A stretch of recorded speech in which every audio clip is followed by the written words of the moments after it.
కొండా సురేఖ వ్యాఖ్యలతో అటు అక్కినేని నాగచైతన్య, రెండో వైపున నాగార్జున, అమల ముగ్గురు కూడా స్పందించారు. కుటుంబం మొత్తం కూడా. అలాగే సమంత స్పందించింది. ఈ వ్యాఖ్యలు అర్ధరహితం.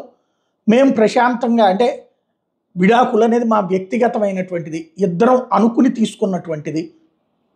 ఎవరి జీవితం వాళ్ళు అనుభవిస్తున్నాం.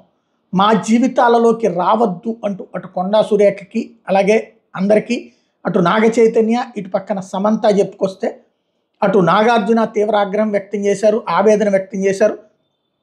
అమల కూడా తీవ్ర ఆగ్రహం, ఆవేదన వ్యక్తం చేశారు. ఇదే సందర్భంలో రోజా స్పందించారు. తెలంగాణ మంత్రి కొండా సురేఖ అక్కినేని కుటుంబం మీద ప్రత్యేకించి సమంత మీద చేసిన జుగుప్సాకర వ్యాఖ్యలు నేను తీవ్రంగా ఖండిస్తున్నాను.